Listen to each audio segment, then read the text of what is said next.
Hey everybody, thanks for joining us today at another awesome conversation on Turnpaugh Talks.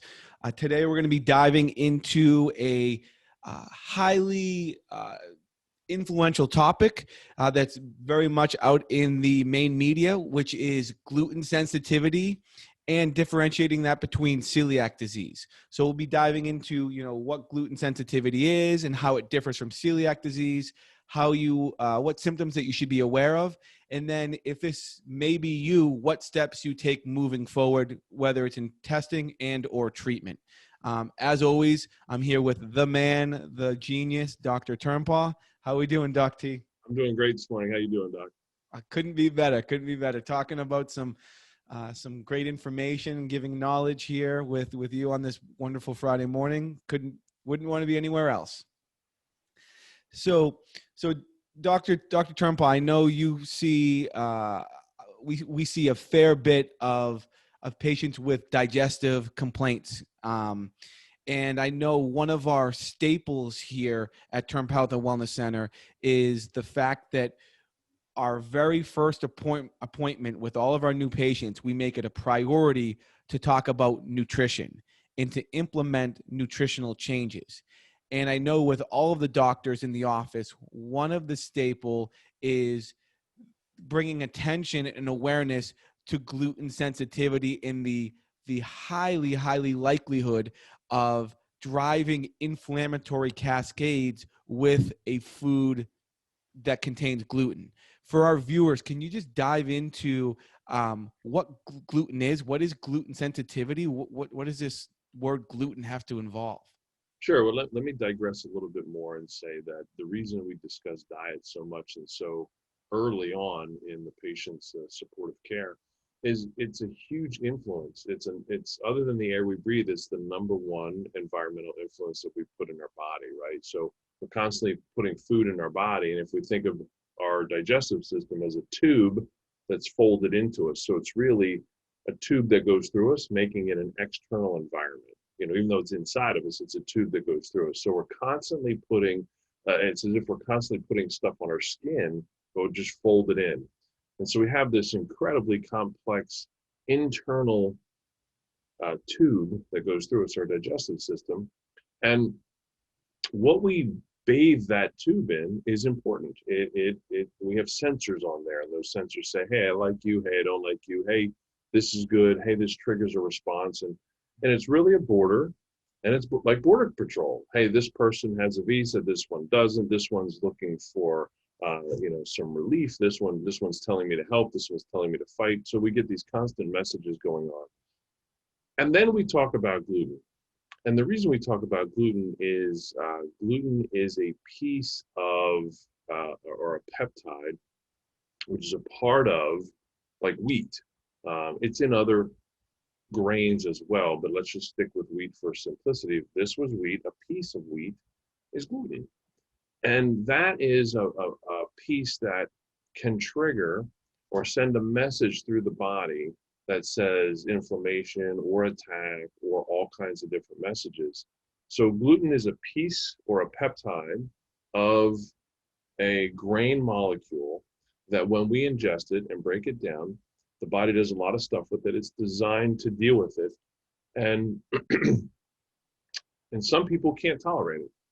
Now, I'm sure we'll get into this a little bit later, but these pieces or peptides look differently now than they did in the 1940s. So they've undergone some changes in their shape and color, if you will. They present a little bit differently. So it's still gluten, but now there's different epitopes of gluten that look different than they ever did before. And this is important because for thousands of years, we have lived in harmony with wheat and gluten, but it's now different than it was before. So just a little foreshadowing is, why is this exploding today as opposed to my great-grandfather, or I broke bread, Jesus broke bread with the disciples type of thing? It's not the same thing. They don't even look the same. It would be considered Martian bread today. Right. And that's mainly due to, so just real quick, I want to back up one step for some of our listeners. So Doc, when you say a peptide, right, we're talking about the most basic subunit of a macronutrient, which is protein, correct? So when we take protein, we break it down to a it can be broken down to very small, think of them as chains or linkages. And one of those links, you can call it a peptide. Is that accurate, Dr. Turnpaugh? Correct. Very similar. I use an example of a pearl necklace. An entire pearl necklace is a peptide. If you string a couple of those, I'm sorry, an entire pearl necklace is a protein. That's the big piece. Right. That's the macromolecule. When you take a piece, several of those pearls, and string them together, you get a peptide. One single pearl is an amino acid. Right. So one pearl is an amino acid. Okay. A couple of them together is a peptide. The whole string is a protein. And the body is designed to recognize or identify peptides. So it can identify a peptide. That's how the immune system works, is it looks at peptides. Amino acids, it doesn't bother with. Those are floating around our body altogether. Mm-hmm. A protein has to be broken down to get past that border. And in the form that crosses that border is a peptide. And then if that peptide is deemed safe, it's done so because the immune system recognized that peptide. So the peptide is the piece of the pearl necklace, the small piece that is identifiable by the immune system. Absolutely. That's awesome. Perfect. And I want to just point on a key point. We'll circle back to this because Doc T, you hit on a really good point of what I like to call Franken grains, right? But we'll come back to that in just a second but I want to highlight, he hit on a really key point that when we digest and absorb these peptides, our immune system reads these peptides. And it's the immune system here that we really want to focus on and dive into to see, what's going on and how we can control that.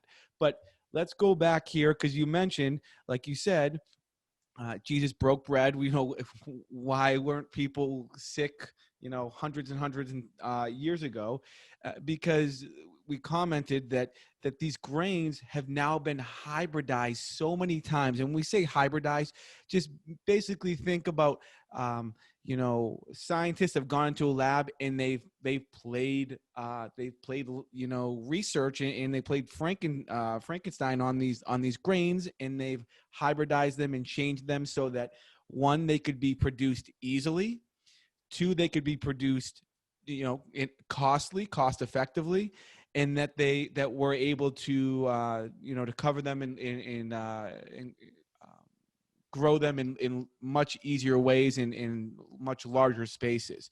And then also, these grains have been laden with various pesticides, herbicides, fungicides. We could have a whole entire topic on glyphosate and how that's incorporated into our soil. But the key aspect to know is that the grain that was once eaten hundreds of years ago looks nothing like the grain that we consume today. So that's a really important aspect to realize. And then, so when we're talking about, gluten sensitivity here or gluten intolerance, Doc T, how does that differ from someone who has a true celiac disease diagnosis, which for our viewers, this is an autoimmune condition. Celiac disease is an autoimmune condition, which means the immune system starts attacking self. But Doc T, could you provide a little bit of insight and clarity between the two? Sure. So I'm going to dovetail on some of the comments you said about the gluten looking different, and then what has caused this prevalence and misconception between celiac, non-celiac, gluten sensitivity, non-celiac. So like you said, this Franken grain.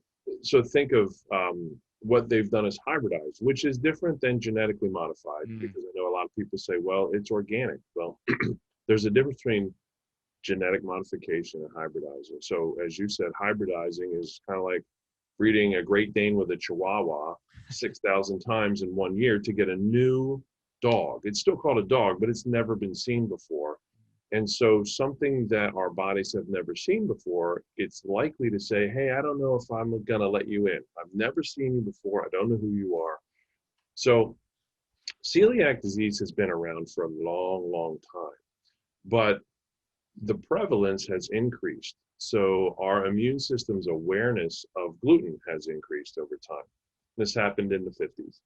But celiac disease is when you actually get an antibody. These are my antibodies, and it attacks gluten. You get tissue transglutaminase, either to IgA or IgG. So you get this gluten triggers an immune response to attack your essentially the basement membrane of your gut or your microvilli of your gut, and you get cryptic hyperplasia. Anyway, so this, you eat gluten, you attack your gut starts to have many problems. So we don't want to go into too much detail, Right. but that's gluten directly causing something called celiac disease. And that is because we say that gluten triggered your immune system to attack a specific cell in your body. That's celiac disease. And then gluten sensitivity, non-celiac, right? So now we're saying that gluten is still sensitizing your body, but it's not leading to celiac. So a very simple way to explain this, and it's much more complicated than this, is now gluten comes in your body, you develop an antibody to some other tissue. So you can have, for example, we talked about tissue transglutaminase, it's a big fancy word, but tissue transglutaminase 2 means when you eat gluten, you will attack your gut. If you have tissue transglutaminase 3, you eat gluten and you will attack your skin. And that's a condition not called celiac, it's called dermatitis herpetiform, which they call celiac of the skin. Yep. If you eat gluten and you develop tissue transglutaminase 6, you will attack your brain. And this is celiac of the brain. And that's just the tip of the iceberg. Then you can have gluten cause all kinds of reactions in the body, leading to many different named conditions. And we'll probably talk about the breakdown of gluten and all the different peptides. So we talked about this string of the pearl. What about this string of the pearl? What about that string of the pearl? So when we look at gluten as it affects celiac, we're looking at a very specific peptide leading to a very specific reaction in the body. And I think it's a bit naive to say this can happen, but nothing else can happen. Right. So now if there's 15 different peptides we can look at and 15 different or 50 different tissues that can be affected, that is non-celiac gluten sensitivity. That is to say, on my string of pearls, this one can cause celiac. What about all the rest of them? Right. And the literature and the research has provided enough overwhelming evidence that says the rest of the string of pearls can also cause reactions. We just don't call it celiac disease. Right. Right. You know, it's some type of itis or diagnosis connected with it. And I've seen cases firsthand, Doc T, that patients have come in with psychosis, hearing things, seeing things, and removing gluten. Granted, there was a lot of other things that were done, but removing gluten was a significant influencer in removing the psychotic episode. So, you know, really important to our viewers here that this isn't just something related to the gut. It's not I'm vomiting or I'm constipated or I have severe bloating or abdominal pain. It goes much further than just pure digestive complaints. Again, Doc T talked about skin issues, right? And I always tell my patients, listen, the skin is just a portrayal of what is going on inside the gut. But unfortunately, it's your last warning sign. So by the time you have skin issues, you have had something, festering in the digestive tract for some significant time. So just remember that for our viewers. Your skin is the last portrayal of what is going on in the digestive tract. But that being said, we can have symptoms of joint pain. We can have severe brain fog. We can have just other than digestive complaints, you could even have severe anxiety, insomnia, so various sleep disturbances. So just being aware that, step back and realize that it's not just related to digestive complaints here. Yeah, I would say that gluten can cause what I diagnose as I don't feel gooditis, right? Which means you can really have anything. And like I said, I've had patients with multiple sclerosis. There's a published paper on gluten driving ALS. So it appears like ALS, except they have gluten sensitivity.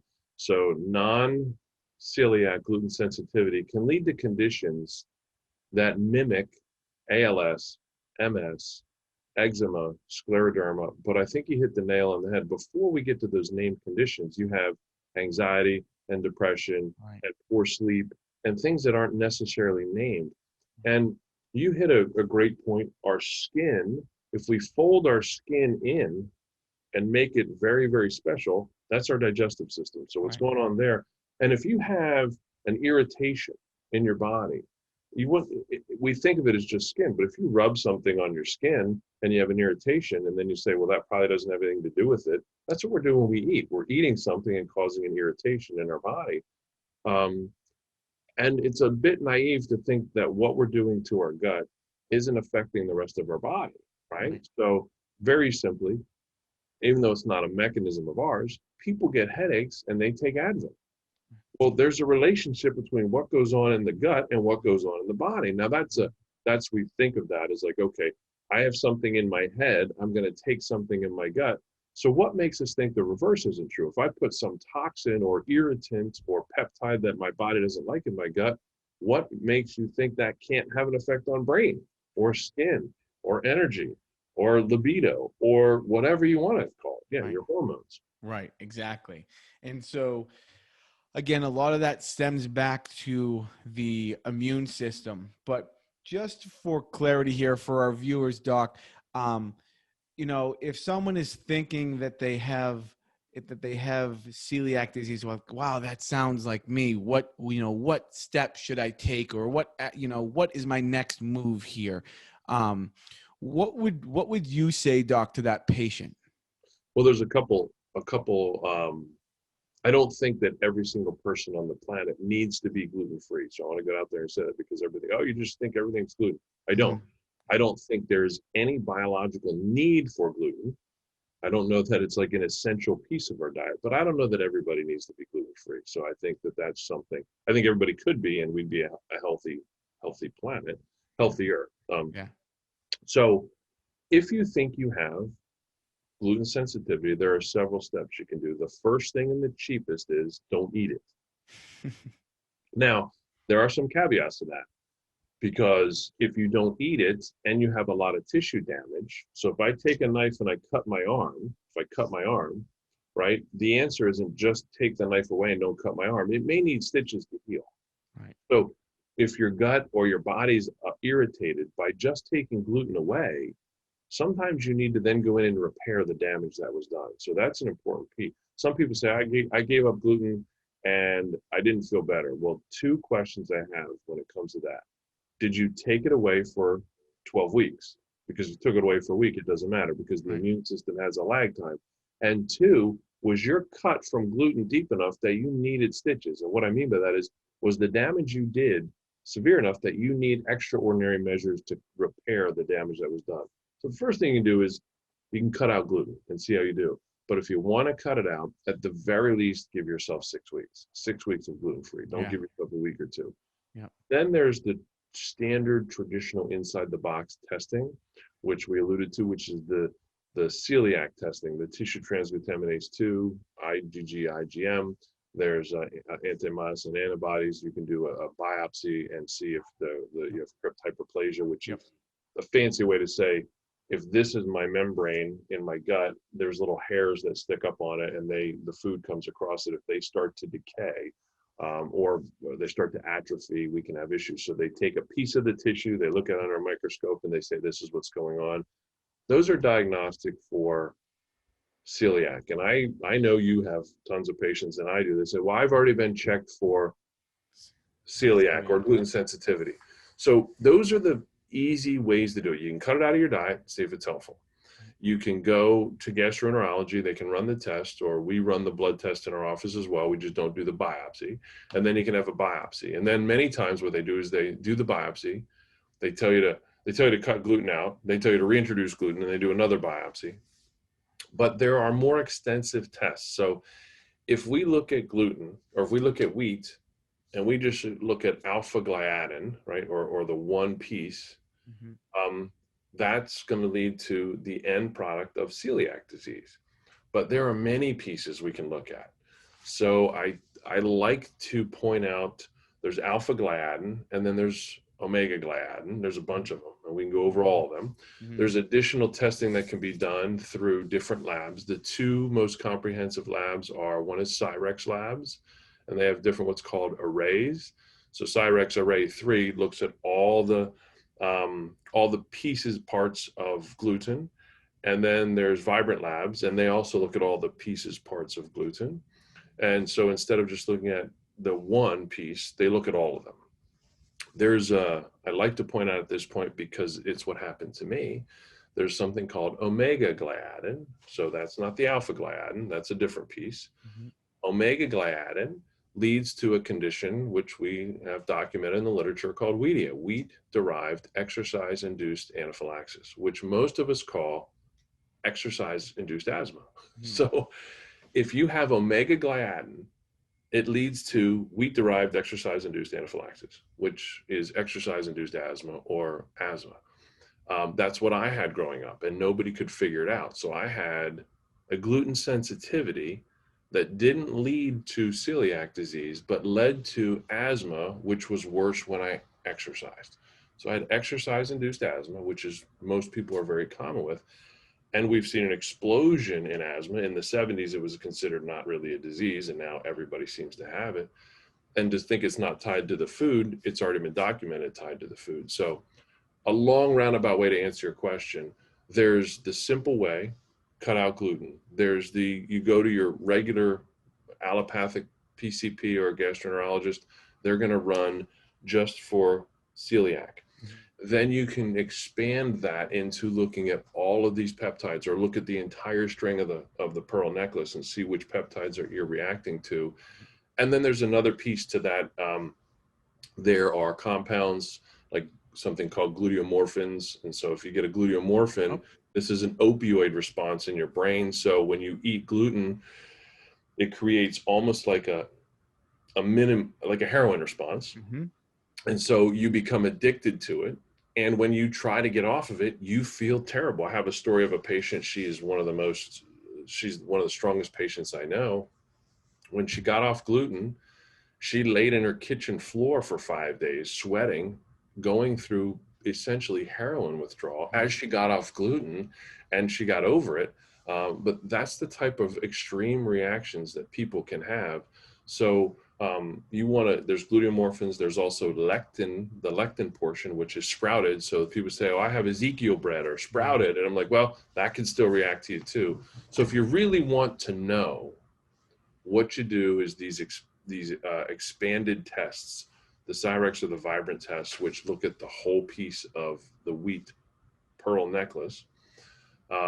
If you want to say, I don't want to do all that, or I don't have the opportunity to do all that, or I live in Arkansas and my practitioner doesn't know anything about these labs, you can do the trial of 12 weeks of removal of gluten.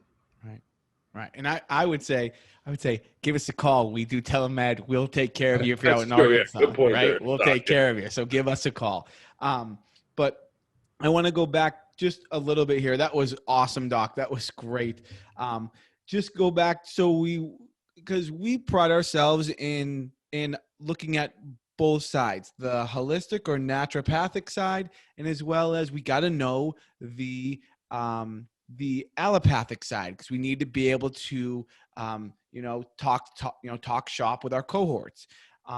So again, for that celiac disease, the gold standard testing in allopathic or traditional medicine is that Marsh testing that Doc T alluded to, where we have those finger-like projections or the microvilli in the digestive tract. And what they typically do is they take an endoscopy. So they take a scope down your throat, and they go into the a section of the small intestines called the duodenum.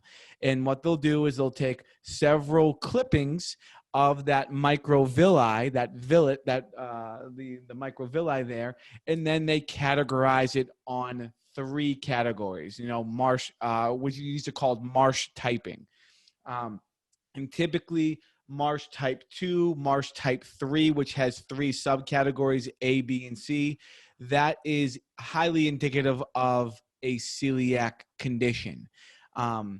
And again, Doc T mentioned the dermatitis herpetiforms. That is a huge warning sign. So what that is, it's a rash-like condition. So lots of like small red, very angry spots in clusters.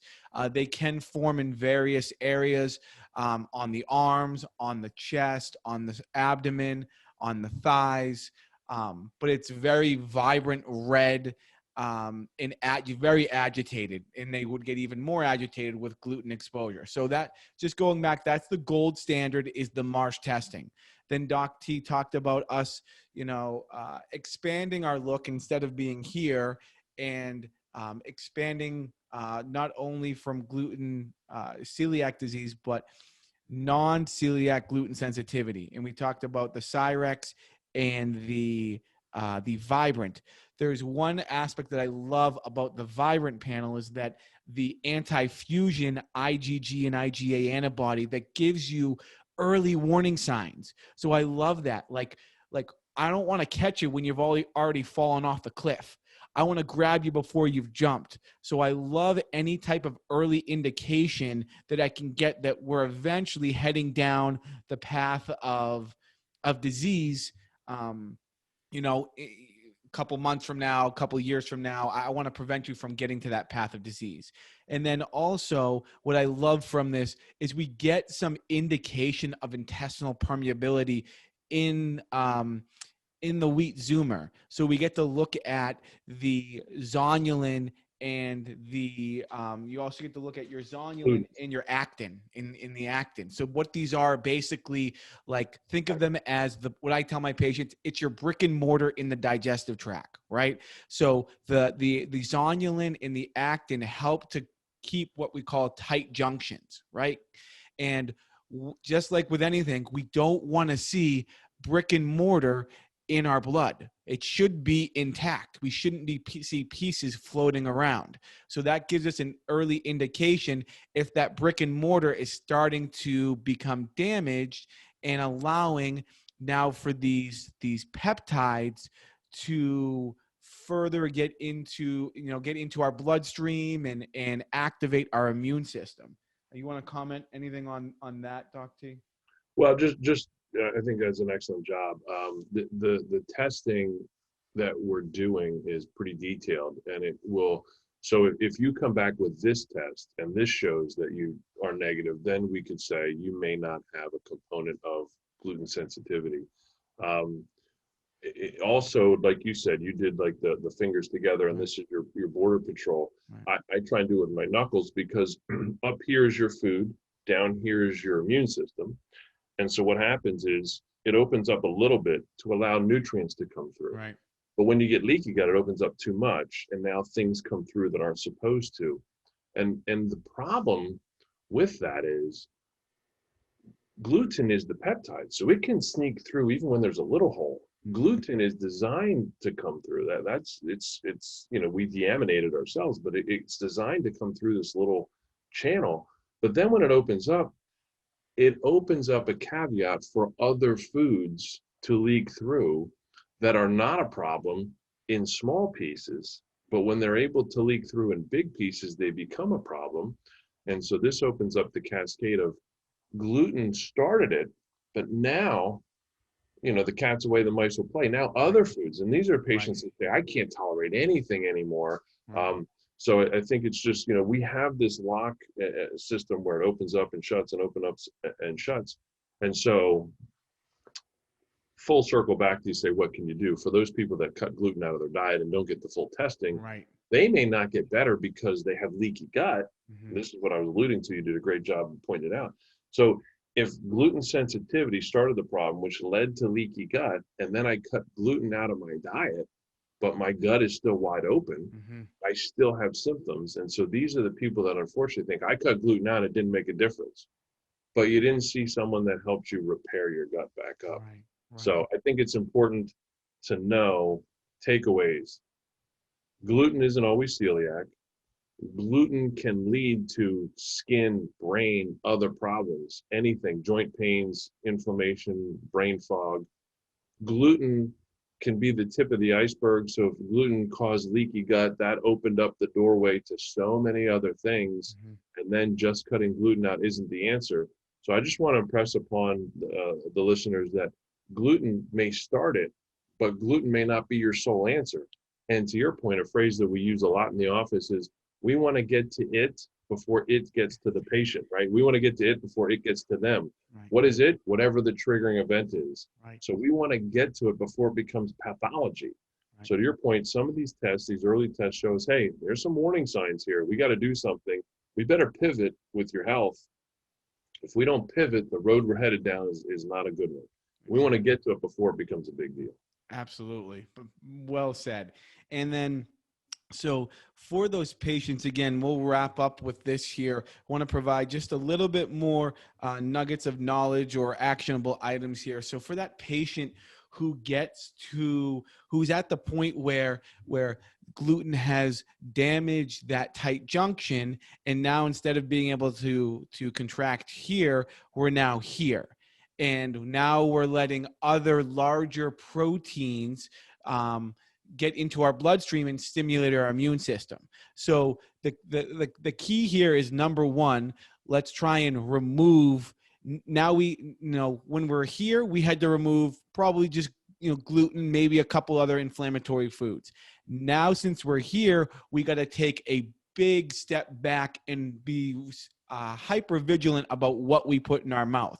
So at that point, when we're here and we have more significant damage of the tight junctions or the digestive tract, this is when we get into like an autoimmune paleo template diet, maybe a GAPS diet, maybe an SCD, which is basically similar to like a GAPS diet, and that's the specific carbohydrate diet. But basically what this does, and I love, learning from you, Doc T, it was great. And it basically breaks it down to as simple as this with an AIP. And I tell my patients, I'm very honest, I tell them, hey, this is food prison, but it's food prison for a duration of time. It's not food prison forever. And what this AIP diet is, most people are probably aware of it, but Doctor, you explain it very simple and sweet. You can have proteins. So, good meats, good, healthy, clean meats, grass-fed, grass-finished, cage-free, antibiotic-free chicken, wild-caught fish, right? Vegetables, good quality vegetables, lots of greens. I tell my patients, color of the rainbow vegetables, some fruit, sweet potato, and good healthy fats, whether it be avocado oil, olive oil, coconut oil. And that's basically, in a nutshell, without going in the detail of it, what an AIP diet is. Anything you want to comment there, Doc T? No, I think that's great. I think, I'm a simpleton at heart. So meats, fruits, vegetables, coconuts, and sweet potatoes. Right. I love it. I love it. And then many times, I know you do this too, we take out the nightshades, tomatoes, potatoes, eggplants, and Yes. peppers. Correct. But the key is what you said, Doc, is you're going to drink out of the fire hose so you can drink out of the water fountain, or you're going to be in food prison so that eventually you can thrive in the real world and get those tight junctions healed up. And it's frustrating doing this without help, because a lot of it is, oh, I took this food out, I took that food out, I didn't get better. It's got to be comprehensive to, it's the cut I talked about. It needs the stitches. Who's going to help you put those stitches in? And I think that it's a critical piece, is allowing that to heal so that you're not constantly irritating your food. Food is information. And if the information you're putting into your body is inflammatory or destructive, you're going to constantly destroy. And the first thing you said, and I'll turn it back over to you, but the first thing you have to do is remove the offending agent, right? So this is an extremely complex little world inside of our bodies. There's bugs in there. Some of them are good guys. Some of them are bad guys. There's mucus in there, which allows these little hairs to be bathed in mucus. There's basement membrane. Somewhere between 75 and 85% of our entire immune system lives around this system as like a border patrol. Mm-hmm. It's incredibly important and diverse, and it has it has many different jobs to do. And if we break that down, we see the effects downstream. So the first thing we do is remove the offending agents to allow it to heal. But then there's a whole program that you use to support that. So Exactly. Yep. And then just a couple other tidbits here, some things that you could do. And Doc T, if you want to add onto this, but when we're here to help increase the healing a little bit more, or in the analogy of the cut, to help to heal those sutures more quickly. Some common things would be some glutamine, some good bone broth that has high amounts of butyric acid. Butyric acid helps to actually grow those microvilli, so we have nice long, lush grass is what I like to tell my patients, because think of it as like a lawn that's freshly cut, right? We don't want that. We want long, luscious grass. And the butyric acid from the bone broth actually helps to grow the long blades of grass. So glutamate, aloe vera, you can do butyric acid, a little bit of maybe some turmeric to help inflammation. But those are some nice, easy, applicable remedies to help, again, heal that cut or tighten up that junction. Anything else, Doc, you would want to add there? no, I think it's just important. I think the big picture from the 80,000-foot view is it may take a little bit more support than just eliminating the foods. Right. So you may need some. I know we both use deglycerized licorice, the DGL. So there's different components. There's also different foods that can be helpful. Your short chain fatty acids that come from vegetable fibers help to heal the gut up. There's different ways to support this other than just eliminating foods. It becomes exhausting and exhaustive when you say, I can't eat these foods for life. So where's the resolution? Where are we at a point where we can say, okay, we need to build up in the body what's called tolerance. I need to tolerate more things. And so there's a couple big nasties that I'm never going to tolerate. Maybe that's gluten. And that's the focus of the conversation. Mm. But if gluten caused me to not be able to eat 700 foods, I need to tolerate those 700 foods, but still take out gluten. You kind of alluded to this. I use an example frequently. If I have really irritated skin, say I have a really bad sunburn, I don't tolerate silk and I don't tolerate wool. Wool's really itchy, but even silk hurts. And so for a period of time, I don't put any clothing on that, right? So that's the analogy. My gut's irritated. I'm taking a lot of foods away. When this heals up, silk feels good and smooth cotton may feel good, but wool still may be itchy. Wool still may be an irritant to me. And so that's the analogy. Once this heals up, you're going to tolerate more clothing. Once you heal your gut up, you're going to tolerate a lot of foods. There's still a couple that are going to be irritants, like gluten. That's the focus of the topic here. But you need to say, I'm not going to put wool on that because it's going to irritate my skin. And when my skin gets irritated, I don't even tolerate cotton or silk.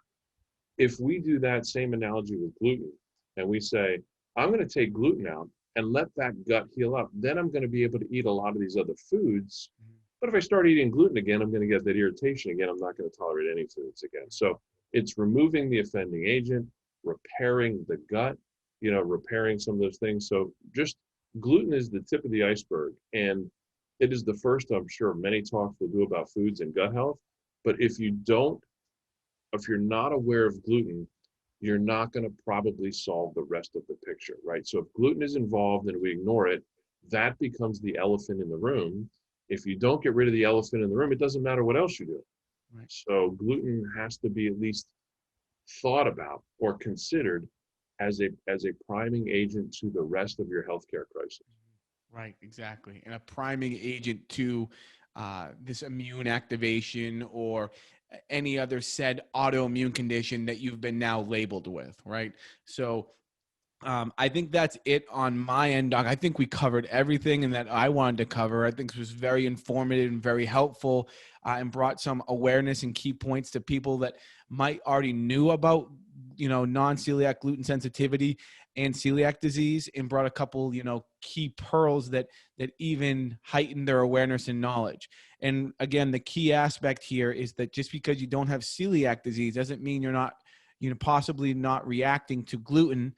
There is some really good, specific, uh, fully encompassing blood work that we can have done. Again, if anyone is wondering about this, they can reach out to the office, 717-795-9566, and schedule an appointment or schedule to get blood work done. But remember, it's not just celiac disease and that's it. There is non-celiac gluten sensitivity, and it represents itself more than just, oh, I have digestive complaints. There's many more other symptoms there when we talk about gluten. Anything else you want to finish with, Doc? Yeah, I just want to piggyback on that. I love the fact that what we're trying to do is empower the public to say and not think they're crazy because gluten made a difference to them. So I've heard so many patients say, I took gluten out and my brain fog got better. They go to the doctor and they say, you're crazy. Right. You're not crazy. You're very much empowered with the information, and there's a tremendous body of literature that proves that. That's one. Two, you can do things on your own, but realize it may be more complicated. So just a trial of removal of gluten may not mean that's the answer. Three, it can affect every aspect of your body. It can really affect everything in your body. And you may need some more specialized testing to understand how it's affecting your body and what foods you may need to remove. It may take a more detailed, a deeper dive into it. But empower the people listening. I want you to be empowered to know there's more that can be done. And real quick, to your point, even I just want to point out, in the community at large, allopathically, they'll tell you that gluten only affects celiac and it doesn't affect other parts of the body. I'm here to tell you unequivocally things like ulcerative colitis and irritable bowel, they're digestive issues. So there's no question diet plays a role in those digestive issues, but it even goes beyond digestion. To your point, Doc, it's not just digestion, it's systemic I don't feel gooditis, may be related to what you're constantly bathing your body in. Yeah. Yeah. And I just have to share this real quick and then we'll wrap this up. Literally yesterday, today's Friday, on Thursday, I had a new patient that come to my office that I saw and has ulcerative colitis. We won't get into the details of that, but for our viewers, it's an autoimmune condition in the digestive tract. And the GI specialist that saw this child specifically said to the child, quote, the food you eat has nothing to do with your condition. So I just want to be aware Doesn't it that make common sense? Like if I have a huge gash on my arm and they say, just do whatever you want to that skin, it doesn't matter. Like I have a huge rash or gash on my arm and we're talking about my skin and they say, you can do whatever you want to that skin. It doesn't make a difference. That's just not even common sense. it doesn't. I couldn't help myself. I actually laughed and I apologized afterwards because I think I was just so upset in that's how my emotions portrayed. So the specialists, they are very good at certain aspects, but I just want to make our viewers realize just because there's a doctor in front of the name doesn't mean that everything is that they know everything. We're human. Everyone's human.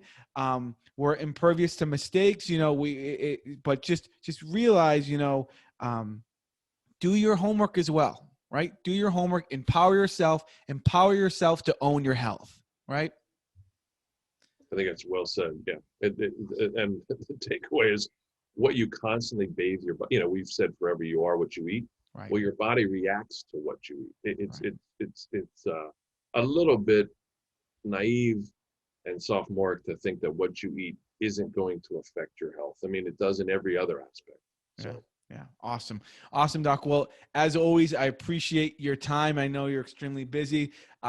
This is, I think, an extremely awesome podcast that we're establishing here and really helping the masses here. And I'm looking forward to our next conversation.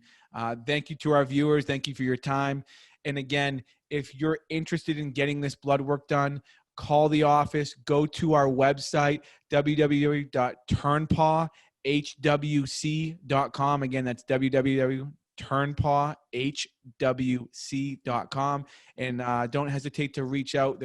The office has a multiplicity of incredible practitioners that truly care about your health and want to take the time for you to get better. Anything else, Doctor, you want to add? I appreciate the viewers taking their time, and I want to give a shout out to you, Dr. Ross, for putting this together. There's a lot of work that goes into this. I get to show up, and you do a lot of the background work, so a lot of credit goes to you for facilitating this knowledge getting out to the people. So I can't thank you enough, because it doesn't do any good to keep it in our heads. Right. So I really appreciate you putting this together for us. Awesome. Awesome. Thanks, Doc. Oh, as always, appreciate your time. And our viewers, thank you for tuning in. And please keep an eye out for our next podcast. We'll try to put these out as often as we can. But thank you to all, and have a great day. Thanks. Have a great day.